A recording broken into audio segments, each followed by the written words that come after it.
அன்புடன் கோவிந்தராஜுலு மணல்மேடு வெதர்மேன் வானிலை ஊடக நேயர்களுக்கு மாலை வணக்கம். இன்று நவம்பர் மாதம் 18ஆம் தேதி கார்த்திகை மாதம் 2ஆம் தேதி மாலை வானிலை அறிக்கை. இது வரைக்கும் நம்ம சேனலை சப்ஸ்கிரைப் பண்ணாதவங்க சப்ஸ்கிரைப் பண்ணிங்க. தொடர்ந்து அறிக்கைகளை பெற ஆடியோ எலிமெண்ட் பண்ணிங்கன்னா தொடர்ந்து அறிக்கைகள் வரும். பட்டன் ஃபோன் வச்சுக்கிற விவசாயிகிட்ட சொல்லுங்கள், இந்த அறிக்கையை எல்லாத்தையும் கொண்டு போய் சேருங்க. சரி, இப்போ எங்கே பார்த்தாலும் என்ன கேள்வின்னா, இப்போ வானிலை அறிக்கைக்கு போயிடுவோம். அதிகாரப்பூர்வ வானிலை அறிக்கைக்கு இந்திய வானிலை ஆய்வுத்துறை அறிக்கையை பார்க்கவும், அரசு சார் அறிவிப்புகளை பின்பற்றவும். இன்றைக்கி வானிலை அறிக்கை என்னன்னு கேட்டிங்கன்னா, இன்றைக்கி அப்படியே நைட்டு ஏட குறுக்க மழைன்னு சொல்லுவாங்கள்ல, ஆங்காங்கே மழை பெய்கிற இடத்துல கொஞ்சம் கனமழையாகவும் இருக்கலாம். 19, 20 நாளைக்கு நாளைக்கும் மழைகள் 21ஆம் தேதி மாலையிலேருந்து தொடர் மழையாக இருக்கும்னு சொல்லிட்டு எதிர்பார்ப்பு. இப்போ மழை பெய்யுமா பொய்த்து போகுமா, இதுக்கான விளக்கம் தான் இப்போ பார்க்க போகிறோம். இப்போ மேப்பு ஒழுங்காக காட்டலை, அதில் எந்த விதமான சந்தேகமும் கிடையாது. இப்போ மேப்பை உங்களுக்கு நான் காட்டினேன். உங்களுக்கு இன்றைக்கி இப்போ சுச்சுவேஷன் எப்படி இருக்குது, ஆனால் மழை பெய்யுதா பார்த்தீங்கன்னா மழை பெய்யலை அப்படிங்கிறது தான் சொல்ல போகிறேன். இப்போ 17லேருந்து 24 வரைக்கும் உள்ள ஜிஎஃப்எஸ் ட்ராக்கிங் மேப்பு இது, ரைட்டுங்களா? அதாவது மழை தொடர்மழையில் ஒரு கேப் விட்டுருக்கு என்ன அப்படின்னு கேட்குறாங்க. அதாவது சிஸ்டம் இப்போ எங்கே இருக்குன்னா, அரபிக்கடலில் ஒரு சிஸ்டம், குமரிக்கடலில் ஒரு சிஸ்டம், இலங்கைக்கு கிழக்கு ஒரு சிஸ்டம். இதுதான் இப்போ ஆசிட்டிஸ் இருக்குது. இப்போ நம்ம மேப்பு ப்ராபபிலிட்டி பார்க்குறோம். Map probability 18. இப்போ பாருங்களேன், எவ்வளோ இசிஎம்எஃப் எவ்வளோ மேக கூட்டங்களை இப்போ காட்டிக்கிட்டு இருக்கு 18ஆம் தேதி. ஆனால் மழை பெய்யுதா? சுத்தமாக மழை நின்று போயிடுச்சு. டெல்டாவிலலாம் அப்படி கொட்டி திக்கிற மாதிரி காட்டுது 18. அப்படியே நீங்கள் ஏன்னா இதை அனலைஸ் பண்ணுறதுக்காக தான் இதை எடுத்தது. இதில் ப்ராபபிலிட்டி பார்க்கணும். நம்ம ப்ராபபிலிட்டின்னா ஒரு நிகழ்தகவுன்னு சொல்லுவாங்க. ஒரு காசை சுண்டுனோம்னா ஒன்று பூ விழணும், இல்லை தலை விழணும், இல்லை குத்தில் நிற்கணும், ரைட்டுங்களா? இதான் ப்ராபபிலிட்டி. இந்த 4க்கும் ப்ராபபிலிட்டி பார்த்தா, ஆனால் மழை பெய்யலை. அதில் நிதர்சனம் நாகப்பட்டினம், அதாவது அந்த ஓரத்தில் மட்டும் மழை பெஞ்சு நின்று போச்சு, ரைட்டுங்களா? பெரிய மழையெல்லாம் இல்லை, பெரிய மழை தான் நாகப்பட்டினத்தை பொறுத்த வரைக்கும். பரவலான மழை இல்லை, ரைட்டுங்களா? பரவலான மழைங்கிறது ஒத்துக்கணும் தான். மயிலாடுதுறை, அதாவது சென்னையிலாம் மழையே இல்லை. அதாவது இப்போ இசிஎம்எஃப் இப்போ சொல்கிறபடி பார்த்தா 21ஆம் தேதியிலேருந்து 29ஆம் தேதி வரைக்கும் மிக கடுமையான அதிதீவிர கனமழை இருக்குன்னு சொல்லுது. இருந்தாலும் ஏன்னா எங்களுக்கே யோசனையாக இருக்குன்னா நீங்கள் எப்படி நம்புவீங்க? அதனால் அது நிகழ் நேரத்தில் தான் பார்க்க முடியும். ஏன்னா இசிஎம்எஃப்பும் ஜிஎஃப்எஸும் ஒத்த கருத்துக்கே இது வரைக்கும் வரல, ரைட்டுங்களா? ஜிஎஃப்எஸ்ஸு ஒரு வழியாக வங்கதேசத்துக்கு போயிட்டுருக்கு. ஜிஎஃப்எஸ் தான் பார்த்துட்ருக்கோம். நீங்கள் அதை பாருங்களேன். ஜிஎஃப்எஸ்ஸு வங்கதேசத்துக்கு போயிட்டுருக்கு. இசிஎம்எஃப் மன்னார் வழியாக அப்படியே வேதாரண்யம் நாகப்பட்டினம் வழியாகவே உள்ளே நுழைஞ்சி நிலப்பகுதிக்கு நுழைஞ்சி அரபிக்கடலுக்கு போயிடுது, ரைட்டுங்களா?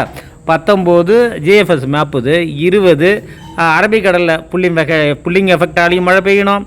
19, 20, 21, 22லேருந்து பாருங்களேன், சேகப்படுத்திருக்கு பாருங்கள் மன்னாரோட டேட்டா. அதாவது இந்த மாதிரி நடந்துச்சுன்னா 22, 23, 24, 25க்குள்ளேயே 4 நாள் மழை இந்த மாதிரி சேகப்படுத்திருந்துச்சுன்னா 50 சென்டிமீட்டர் மழை பெய்யும்.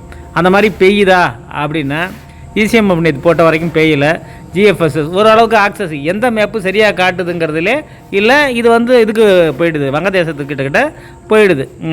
நார்த் ஆந்திரா வங்கதேசம் போகுதுன்னு வச்சிங்களேன்.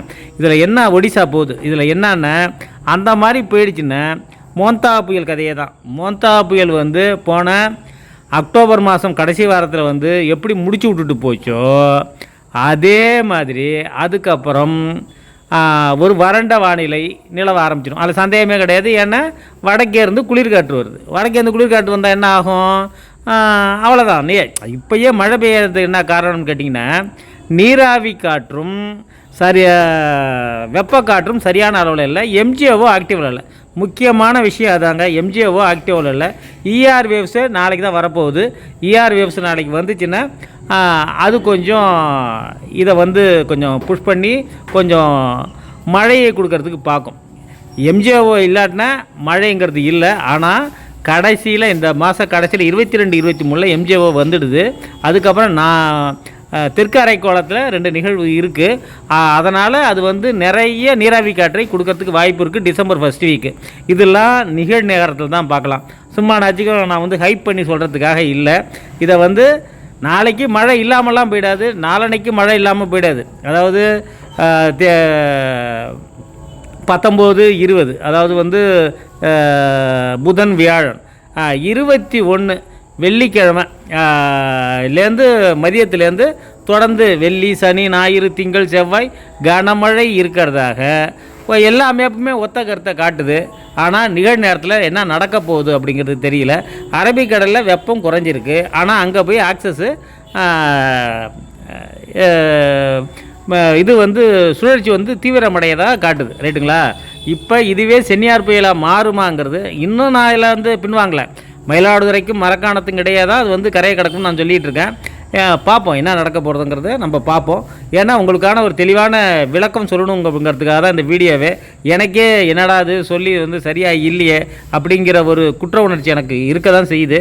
இருந்தாலும் மழைங்கிறது நிச்சயமாக இருக்குங்க. நிச்சயமாக வந்து இயற்கை பேலன்ஸ் பண்ணாமல் போகாது. என்னுடைய கணக்குப்படி என்னுடைய தரவுகள் படி நிச்சயமாக மழை இருக்குது. ஈஸ்டர் வேவ்ஸ் எடுத்து பார்த்துட்டேன். இன்றைக்கி தான் பாருங்கள், அது பார்க்குறதுக்காக ஸ்க்ரீன்ஷாட் அது 18/12/2025 பார்த்தீங்கன்னா தெரியும். நிச்சயமாக டெல்டாவில் மழையை காட்டுது. இப்படி தான் நிகழ்வுகள் வரணும். ஆனால் சரியான காற்று குவிதல் வெப்ப சதவீதமும் நீராவி சதவீதமும் சரியாக இல்லை. அதனால் வந்த பிரச்சனை தான் இது. அது இன்னும் 2 நாளில் சரியாக போய்டும்னு நினைக்கிறேன். அதனால் நிச்சயமான மழை இருக்குன்னு நம்புங்க. பொய்த்தெல்லாம் பொய்யில்ல. சில பேர் கேட்குறாங்க, எல்லாருமே சொல்லிட்டீங்க, நீங்கள் ஏங்க வச்சு நட்டுக்கிட்டுருக்கீங்கன்னு சொல்லிட்டு. இல்லை நான் போட்டதுக்கு அதுக்கு வேறு காரணம் இருக்குது. அதாவது மழை பெய்யும் தெரிஞ்சு தான் நான் வந்து விறப்பு கால் விட்டேன். என்ன காரணம்னு கேட்டிங்கன்னா, அதாவது வந்து உழுதுட்டு சும்மா போடக்கூடாதுன்னு சொன்னாங்க.